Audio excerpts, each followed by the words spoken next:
Welcome back to my channel. दोस्तों, part 1 के and में हमने देखा मेरी के अपने घर में उसके बाथरूम में कोई इस पर हमला करता है। वो उसके ग्रिप में हेल्पलेसली ट्रेम्बल कर रही थी, मगर बस उतना ही।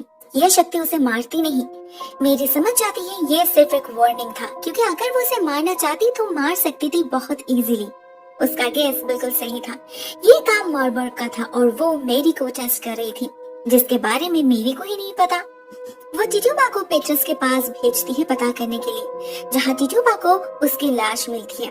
उसे हमलावर के बारे में पता तो नहीं चल पाता, मगर वो पेट्रस के दोनों आईबॉल्स खा लेती है, जिससे वो बन जाती है द न्यू सीयर। लेकिन ये बात वो मेरी को नहीं बताती।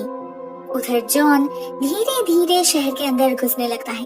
जो आदमी लाशों को क्रैक में ले जा रहा था, उसका खून करके खुद उसकी जगह ले लेता है और फिर जेल जाकर सभी कैदियों को रिहा कर देता है। खाली जेल में लटका देता है कोरविन के लाश को। इससे वो क्या करना चाहता था वो तो हमें नहीं पता, मगर मेरी इसी का फायदा उठाती है। वो सबके सामने मिस्टर हथॉर्न को एक इनकम्पिटेंट मैजिस्ट्रेट दिखाती है। इनफैक्ट इनडायरेक्टली उस पर खून का इल्जाम भी लगाती है। सीयर नहीं रहा तो अभी उसे कोरविन के असली खूनी तक पहुंचने के लिए कोई और रास्ता अपनाना होगा। वो इस काम में कोरविन के लाश को ही यूज करने की डिसाइड करती है, जिस कारण रात में वो टिटुबा के साथ सैमुअल के हॉस्पिटल में जा पहुंचती है। अपनी मीठी मीठी बातों से उसे बिजी रखती है और उधर टिटुबा लाश से एक उंगली काट कर गायब हो जाती है। सैमुअल तो पहले से ही मेरी के प्यार में पड़ चुका था। उसे लगा मेरी भी उससे प्यार करती है। वो कथा समझ ही नहीं पाया मेरी उसका इस्तेमाल कर रही है। मेरी घर लौटकर उस उंगली को प्रिपेयर करती है। टिटुबा के साथ मिलकर इस पर ऐसा जादू चलाती है जिससे यह उंगली अपने मालिक के खून की तरफ इशारा करती है, नॉकर्स होल की तरफ। मेरी और टिटुबा उसी रात नॉकर्स होल में जा पहुंचते हैं, एक पर्टिकुलर कमरे में जहां जॉन छुपा था। वो तो उन्हें देखकर ही मेडिसिन बैग गले में डाल लेता है, इनविजिबल हो जाता है और बच जाता है उनके नजरों से। यहाँ पर हम नोटिस करते हैं जॉन मेरी को मार सकता था आराम से, एटलीस्ट घायल तो कर ही सकता था, मगर करता नहीं। इसका मतलब वो अभी भी मेरी से प्यार करता है, शायद अपने अनजाने में ही। मेरी को कोरविन का खूनी नहीं मिला। उसे खाली हाथ ही लौटना पड़ रहा था, लेकिन तभी उसे कुछ फील होता है। उसे एहसास होता है उस पर जिस किसी ने भी हमला किया था वो इसी रास्ते से आया था। वो उस कुएं को भी लोकेट कर लेती है जहाँ मार्बर्ग ने उस लड़की को पोजेस की थी। मेरी उसे रोक तो नहीं सकती, मगर वो एक वार्निंग चार्म जरूर क्रिएट कर सकती है, जिससे इन फ्यूचर जब भी ये शक्ति फिर से उसके पास आए उसे पहले से ही वार्निंग मिल जाए। ये एक एक्सीलेंट अपॉर्चुनिटी थी एन की काबिलियत को टेस्ट करने की। जब से मेरी को पता चला था वो सेलियम वापस आ चुकी है, वो उस पर नजर रख रही थी। उसे भी ये पता था कि एन ने आते वक्त अपनी शक्ति से एक इंसान का खून किया है। इसी पॉइंट को मेरी एक्सप्लॉइट करती है। उसे घर बुलाकर थ्रेट देती है कि अगर उसने अपने आप को मेरी के सामने सरेंडर नहीं किया तो वो एन को सेलिम में रहने नहीं देगी। एन के पास और कोई ऑप्शन नहीं था, उसे मेरी की ऑथोरिटी माननी ही पड़ती है। मेरी उसे एक डायरी देती है, बुक ऑफ शैडोज। हर विच के पास रहती है, उसके पिता मिस्टर हेल के पास भी थी। इसमें एन अपने पर्सनल थॉट्स लिख सकती है। पहले उसे अपने खून से इस पर साइन करना होगा और सिर्फ उसके खून से ही इसमें राइटिंग्स विजिबल होंगी। बाकी सबके लिए ये तो एक खाली किताब रहेगी, सिवाय सैम हेनविच के। हर विच के मौत के बाद उसके बुक ऑफ शैडोज इसी सैम हेनविच के पास वापस आ जाती है, जैसे मिस्टर हेल की किताब आ गई थी मेरी के पास। एनी ये सब सुनकर बहुत एक्साइटेड हो जाती है और घर जाकर ट्राई करती है। तभी उसे अपना फेमिलियर भी मिल जाता है, एक छोटा सा प्यारा सा चूहा। लेकिन वो जान नहीं पाती मेरी ने चुपके से उसके एक ब्लड ड्रॉप अपने पास रख लिया है, जिससे वो उसके मन की बातें जान सके। बट फॉर नाउ मेरी उससे ये वार्निंग चार्म क्रिएट करवाती है। उसे अंधेरे कुएं के नीचे जाकर एक बिल्ली को सैक्रिफाइस करना होगा, साथ में एक मंत्र भी पढ़ना होगा और फिर एक छोटे से बोतल में पानी को भरना होगा। सिंपल। एन सब कुछ वैसे ही करती है और तभी उसे काउंटेस मार्बर्ग का प्रेजेंस फील होता है। वो मेरी से कुछ नहीं कहती, लेकिन अपने बुक ऑफ शैडोज में लिखती है, जिससे मेरी को आखिरकार पता चल ही जाता है। दूसरी तरफ हम कॉटन को देखते हैं। सेलिम में आने के बाद से उसे टॉन्ट्स सुनने पड़ रहे हैं। वो भाग गया था इसलिए, स्पेशली ये मिस्टर हथॉर्न तो उसे सहन ही नहीं कर पाता। एक दिन उसकी मुलाकात होती है सैमुअल से। सैमुअल उसे इस प्लेग के बारे में बताता है। वो उसके नेचर को लेकर कम्प्लीटली क्लूलेस है, बाकी किसी भी प्लेग से इसका कोई मैच नहीं। कॉटन उसे समझाने की कोशिश करता है कि ये प्लेग विचेस ने स्प्रेड किया है, मगर सैमुअल यकीन नहीं करता। वो उसे हॉस्पिटल ले जाता है आइजैक से मिलवाने। सैमुअल उसके खून से एक एंटीडोट बनाने की कोशिश कर रहा था, मगर हॉस्पिटल जाने पर उसे पता चलता है आइजैक तो गायब है। सैमुअल ज्यादा टेस्ट नहीं होता क्योंकि उसके पास आइजैक का ब्लड सैंपल है, लेकिन कॉटन को वहाँ टिम मैलम दिख जाता है जिसे वो चुरा लेता है, दिखाने ले जाता है मेरी सिपली को। मेरी तो उसे देखकर ऐसे बिहेव करती है जैसे कॉटन क्या कह रहा है उसे कुछ समझ ही नहीं आ रहा। बातों बातों में वो दोनों जॉन के बारे में बात करने लगती है। मेरी उसे इन्फॉर्म करती है उसकी मौत हो चुकी है और वो जॉन के प्रति अपना प्यार भी जाहिर करती है। उसी दिन कॉटन से मिलने आता है जॉन। उसे जिंदा देखकर कॉटन जितना शॉक्ड हुआ था उससे भी ज्यादा झटका उसे जॉन के बर्ताव से लगता है। जॉन कितना बदल चुका है। वो कॉटन के हाथ मुंह बांध कर उसकी चीजों को इधर उधर करने लगता है। उसे कुछ ऐसा चाहिए था, मे बी कोई किताब जिससे उसे विचेस को पहचानने में मदद हो, लेकिन यहाँ पर तो सिर्फ थ्योरीज है। सिर्फ एक पैराग्राफ उसे यूजफुल लगता है जिस पर लिखा था एक विच का बच्चा हमेशा विच ही होता है। उसे मिस्टर हेल के बारे में पहले से ही शक था। बाद में पेट्रस ने भी कंफर्म किया कि वो एक विच है, मतलब एन भी एक विच है। वो उसी दिन से एन पर नजर रखने लगता है। उधर एन एक बहुत ही बड़ी मुसीबत में फंस चुकी थी। मिस्टर हॉथॉर्न उसे उससे शादी करने का ऑफर देता है। ना मानने पर वो उस पर विचक्राफ्ट का आरोप लगाएगा। उसे भी उस रात के हादसे के बारे में पता है, मगर वो ये नहीं जानता कि एन सच में ही एक विच है। एन भागती है मेरी के पास। अभी सिर्फ मेरी ही उसे बचा सकती है। मेरी उससे कहती है तुम्हें शादी तो करनी ही होगी, लेकिन हॉथॉर्न से नहीं, कॉटन मैदर से। मैदर फैमिली का बैकग्राउंड काफी इन्फ्लुएंशियल है, तो हॉथॉर्न मिसेस मैदर को अक्यूज नहीं कर पाएगा। इसके लिए एन को कॉटन पर लव स्पेल कास्ट करना होगा। जरूरी सारे डिटेल्स मेरे कागज पर लिख देती है, मगर उसे एन को देने से पहले वो उससे काउंटेस मॉरबर्ग के बारे में पूछती है। एन उसे सब कुछ बता देती है और लव स्पेल का मंत्र लेकर घर आ जाती है। कॉटन पर अपना जादू चलाती है। कॉटन के घर जाकर अपना एक रिबन छोड़ आती है और कॉटन के कुछ बाल साथ ले आती है। फाइनली अपने प्यारे चूहे को क्रश करके उसके खून से स्पेल कंप्लीट करती है। रात के अंधेरे में ग्रेवयार्ड जाती है इन चीजों को दफनाने और ठीक तभी जॉन उसे देख लेता है। खुद इनविजिबल होकर उसका पीछा करता है, लेकिन मारने का मौका उसे नहीं मिलता। इस मेडिसिन बैग को ज्यादा देर तक पहनने से उसकी तबीयत खराब होने लगती है, तो वो जंगल की तरफ निकल पड़ता है छुपने के लिए पेट्रस के शैक में। इसके बाद हम आइजैक को देखते हैं। मर्सी उसके सोल पर कब्जा करने के लिए उस पर काला जादू परफॉर्म कर रही थी, उसे टॉर्चर कर रही थी। हर दिन वो उसके मांस को खा रही थी, थोड़ा थोड़ा करके। डॉली उसके इस रूप को देखकर डर जाती है। एक दिन वो मर्सी और उसके पिता के कन्वर्सेशन ओवरहियर करती है। मर्सी एक ब्लड सर्कल बना रही थी और कह रही थी कि समय हो चुका है, आज रात ही वो जिंदा आइजैक के सीने से उसका हार्ट खा लेगी, जिससे आइजैक की सोल पर कब्जा हो जाएगा उसका। उसी से वो मेरी का खून करवाएगी। डॉली और सहन नहीं कर पाती। वो बचपन से आइजैक को जानती है, उसे पता है कितना भले इंसान है वो आइजैक से प्यार भी करने लगी थी। तो मर्सी उस तक पहुंचने से पहले ही मौका पाकर वो आइजैक को लेकर भाग जाती है। मिस्टर लुइस उसे रोकने जाते हैं तो डॉली उसे भी मारकर बेहोश कर देती है। अभी छुपने के लिए परफेक्ट जगह है नौकर सोल। ये दोनों भी वहीं पर शेल्टर लेते हैं। उसी रात सैमुअल आता है मेरी के घर। वो दोनों इंटीमेट होते हैं, जिसे मेरी का बेटा जॉन देख लेता है। मेरी उसे इधर उधर की बातों से समझाने की कोशिश करती है, लेकिन लिटिल जॉन उसके एक्सपेक्टेशन से कई ज्यादा समझदार था। शायद उसे पता था उसकी माँ क्या कर रही थी और उसका एक्सप्रेशन बहुत ही ज्यादा अजीब था। उसके चेहरे पर जेलसी झलक रही थी। उसी दिन मिस्टर हॉथॉर्न एक मीटिंग अरेंज करते हैं। वो सभी को सेलेम छोड़कर जाने का ऑफर देते हैं। असल में सेलेम में वो कितना भी पावरफुल क्यों ना बन जाए, जॉर्ज से आगे कभी नहीं जा पाएगा। यहाँ पर मैक्सिमम प्लॉट्स के मालिक जॉर्ज है, उसे जॉर्ज के हाथ से निकलना था। मेरी इसका इंटेंशन बहुत अच्छे से समझ पा रही थी, लेकिन ऐसा वो होने नहीं दे सकती, क्योंकि अगर लोग ही नहीं रहेंगे तो क्रैक में लाशें कहाँ से आएगी। वो जॉर्ज को पुश करती है और जॉर्ज सबके सामने ऐसा स्पीच देता है कि हथौन की बोलती ही बंद हो जाती है।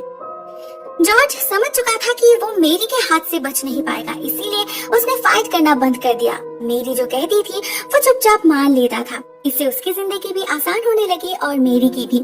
मगर इसी बीच मेरी को अपने वार्निंग चार्म से सिग्नल मिलता है।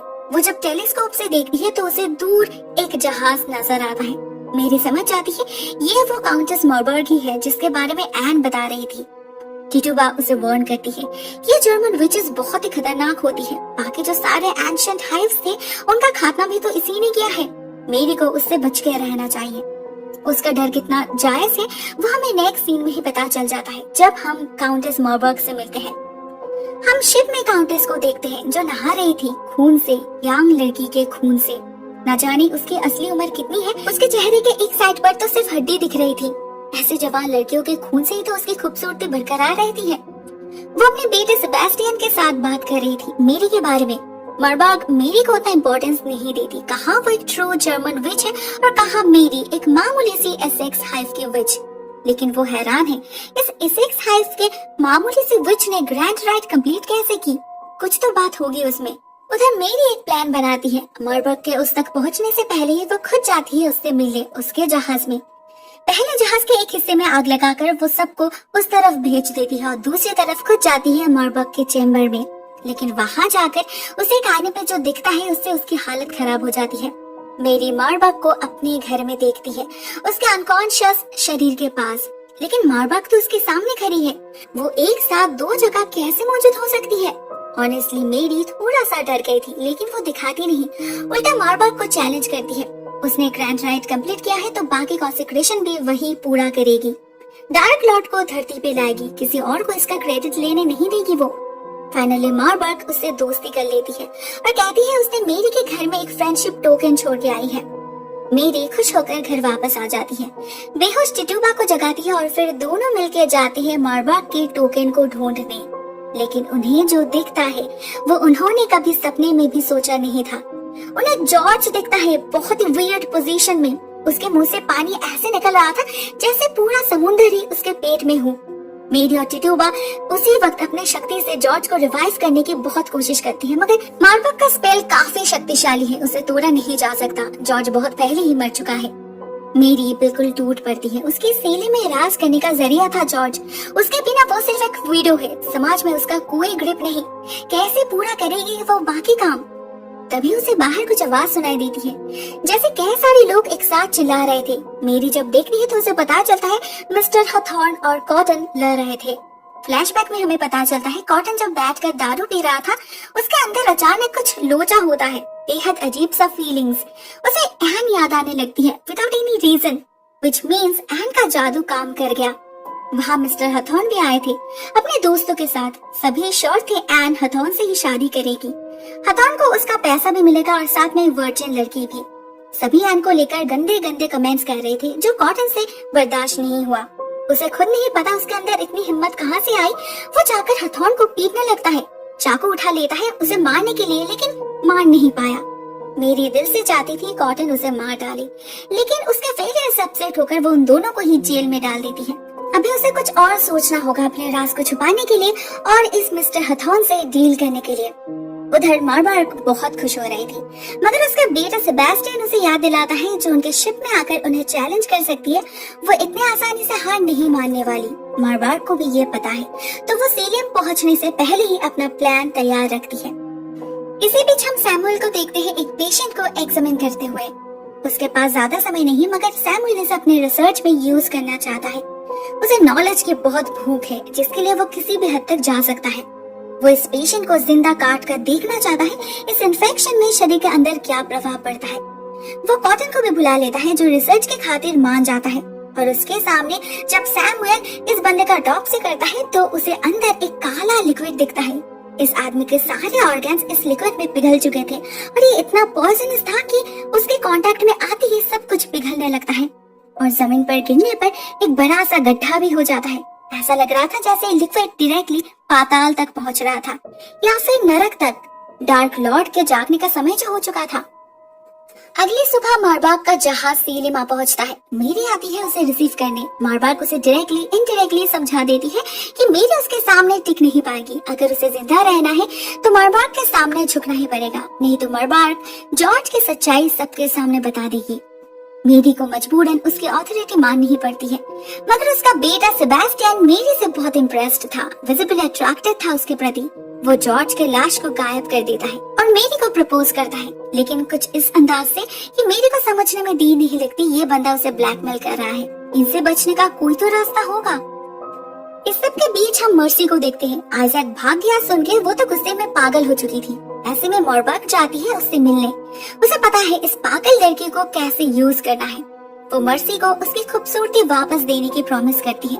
बदले में मेरी को हराने में उसे मरबर्ग को हेल्प करना होगा। मर्सी खुशी खुशी राजी हो जाती है। दूसरी तरफ हम आइजैक और डॉली को देखते हैं। वो दोनों सेलिम छोड़कर जाने का प्लान बनाते हैं, लेकिन इसके लिए तो पैसा चाहिए। आइजैक के पास पैसा है, मेरी ने उसे दिया था, लेकिन वो तो हॉस्पिटल में ही रह गया। एक दिन डॉली चोरी छुपे उन पैसों को लेने आती है हॉस्पिटल और आइजैक को बताती है उसने एक सीलर से डील किया है। बहुत सारे पैसों के बदले में वो उन्हें ले जाने के लिए राजी भी हुआ है। उसी रात वो लोग निकल पड़ते हैं, मगर जहाज के पास पहुंचते ही उन्हें कुछ लोग बंदी बना लेते हैं। पता चलता है ये मर्बर्ग का एक चाल था। उसे पता था मर्सी का ट्रस्ट कैसे जीतना है। वो डॉली के खून से मर्सी को नहलाती है। पहले तो मर्सी समझ नहीं पाती, मगर जब वो देखती है ये खून उसके बर्न्ड स्किन को रिपेयर कर रहा है, तो वो खुद ही अपने हाथों से डॉली के शरीर से सारे खून निकाल लेती है, मार डालती है अपने दोस्त को। लेकिन इससे उसे कुछ फर्क नहीं पड़ा, बल्कि मर्सी अपनी खूबसूरती वापस पाकर इतनी खुश हो गई थी कि मर्बर्ग के लिए कुछ भी कर सकती थी। वो फॉर नाउ वो उसके लिए बच्चों को चुराने का काम करने लगती है। वो सेलियम के ऑर्फनेज, फैक्ट्री व लोगों के घर से छोटे छोटे बच्चों को चुराने लगती है। उसे खुद भी खून की लत लग चुकी थी। वो जब चाहे किसी भी यंग लड़की को मार के उसके खून से नहाने लगती है, पीने लगती है, जिससे उसे भी मर्बर्ग की तरह लंबी उम्र मिल सके। उसी रात जॉन एन पर हमला करने के इरादे से उसके घर जा पहुंचता है उस डैगर के साथ, लेकिन एन तक पहुंचने से पहले उसे टिट्यूबा रोक लेती है। जब से उसे पेट्रस की आंखें मिली है, वो सब कुछ देख पा रही थी जो उसके पीठ पीछे चल रहा था, और ऐसे ही उसने जॉन को ढूंढने वो उसे एक ऐसी जगह छुपाती है जिसे मेरे तक गेस नहीं कर सकती, और वैसे भी उसे तो पता ही नहीं जॉन जिंदा है। समय आने पर टिट्यूबा जॉन को यूज करना चाहती है मेरी के खिलाफ, मतलब वो भी इन अ वे मेरी के दुश्मन ही है। इस सब से बेखबर मेरी जाती है कॉटन के पास। उसे पता था इस काउंटेस ने एक बार ग्रैंड राइड परफॉर्म करने की कोशिश की थी, जिसे इंक्रीज ने रोका था, तो अपने इतने बड़े अचीवमेंट के बारे में उसने अपने बेटे को जरूर कुछ बताया होगा। मेरी को वही जानना है, क्या है इस चुड़ैल की वीक पॉइंट। मगर कॉटन कहता है वो तो सिर्फ उसके पिता को ही पता था, जो उसके साथ ही दफन हो गया। ऐसे में मेरी के पास बस एक ही रास्ता है, इंक्रीज को वापस लाना। वो वही करती है। वो उसी रात इंक्रीज के सर को काट के घर ले आती है, उस पर नेक्रोमांसी परफॉर्म करती है और इंक्रीज के आत्मा को जगाकर उससे पूछती है अपना सवाल। ये जर्मन विच उसकी भी दुश्मन थी, तो इंक्रीज मान जाता है मेरी की मदद करने के लिए, लेकिन उसे कुछ वक्त चाहिए। उसे इस विच को ऑब्जर्व करना है। उसे आइडिया तो है कि इस विच के पास जरूर कुछ ऐसा है जिससे वो अपने लाइफ स्पिरिट को कंटिन्यू रख पाती है। मर के भी नहीं मरती वो, लेकिन वो क्या है और कहाँ है ये उसे नहीं पता। यही इंक्रीज को ढूंढना होगा। नेक्स्ट डे मेरी और मर्बर्ग दोनों को ही हम क्रैक में देखते हैं। पूरा क्रैक ब्लैक लिक्विड से भर चुका है, अंदर से आग भी निकल रही है, दी हेल फायर। अभी बस और कुछ ही दिनों का इंतजार है, उसके बाद एक कॉमेट पास होगा पृथ्वी के पास से। वही दिन रात सिग्निफाई करेगी डार्क लॉर्ड के जन्म को। इसी खुशी में और सेले में अपनी ऑथोरिटी बरकरार रखने के लिए मेरी मर्बर्ग और सेबेस्टियन को अपने घर डिनर पे इनवाइट करती है। ये दोनों एक दूसरे के सामने तो बहुत फ्रेंडली बिहेव करते हैं, लेकिन मन ही मन एक दूसरे को खत्म करना चाहते थे। उधर मर्बर्ग मर्सी के साथ प्लॉट कर रही थी और इधर मेरी इंक्रीज के साथ। मर्बर्ग को ऑलरेडी पता चल चुका था कि एन ने उसके बारे में मेरी को इन्फॉर्म किया है, तो वो उससे मिलने जाती है और उसे कहती है मेरी के घर जाकर उसके पिता यानी कि मिस्टर हेल की बुक ऑफ शैडोज को चुराने के लिए। उसमें कुछ ऐसा राज लिखा है जो उसके लिए जानना जरूरी है और एन के लिए भी। इधर इंक्रीज पे अपना काम कर रहा था। वो कंटिन्यूअसली मर्बर्ग पर नजर रख रहा था, और जब मर्बर्ग मेरी के घर जाती है तो वो उसके कमरे को सर्च करता है, लेकिन वो चीज उसे कहीं नहीं दिखती। उधर मेरी के घर में हम देखते हैं सभी लोग आ चुके हैं। मिस्टर हथॉर्न, कॉटन, एन, सैमुअल, सभी एक साथ खाना खा रहे थे। मेरी और मर्बर्ग अपने बीच वर्वल ड्वेलिंग में बिजी थे। मर्बर्ग कहती है इनमें से मिस्टर हथॉर्न को आसानी से मैनिपुलेट किया जा सकता है, उसे मारना जरूरी नहीं, मगर ये कॉटन और सैमुअल हार्मफुल हो सकते हैं, उन्हें मरना होगा। इसी पार्टी में कॉटन एन को प्रपोज करता है। एन जानती थी ये होने वाला है, मगर शायद वो प्रिपेयर्ड नहीं थी। वो बहुत खुश हो जाती है। कॉटन तो जैसे उसके लिए पागल हो चुका था, लेकिन खुशी के चक्कर में अपना काम नहीं भूलती। वो चोरी छुपे मेरी के स्टडी में घुस जाती है, अपने पिता की किताब को ढूंढ निकालती है, लेकिन बाहर ला नहीं पाती क्योंकि टिट्यूबा उसे देख लेती है, बल्कि वो उस किताब को खिड़की से बाहर फेंक देती है जिसे बाद में कलेक्ट कर सके। मेरी जॉर्ज के लाश को लेकर टेंशन में थी। सेबेस्टियन उसे मेरी के खिलाफ यूज कर सकता था, मगर करता नहीं। मेरी को पता चलता है उन लोगों ने अभी जिस खाने को इतने एंजॉय करके खा रहे थे वही जॉर्ज का मांस था। मेरी उनके हैवानियत से हैरान हो जाती है। उसी पार्टी में मार्बार्क मेरी के बेटे को देख लेती है और देखती ही न जाने कि वो बहुत खुश हो जाती है। भले ही मेरी उसे अपना नेफ्यू बताती है, मगर मार्बार्क जानती थी वो कौन है, वो असल में कौन है। उसके लिए ही तो वो इतने दिनों से इंतजार कर रही थी, सभी विचेस कर रहे थे। वही तो है वो डार्क लॉर्ड, शैतान का बेटा। समय आने पर मेरी के इस बेटे के शरीर से ही जन्म लेगा वो शैतान, मगर मेरी खुद ही इस बात से अनजान है। क्या होगा जब उसे पता चलेगा इस राज के बारे में? क्या वो अपने बेटे को कुर्बान कर पाएगी? इसे जानने के लिए आपको देखना पड़ेगा next part, so please stay tuned. आज के लिए बस इतना ही दोस्तों। Thank you so much for watching this video. बहुत जल्द मिलते हैं इसके अगले पार्ट के साथ, तब तक के लिए टेक केयर।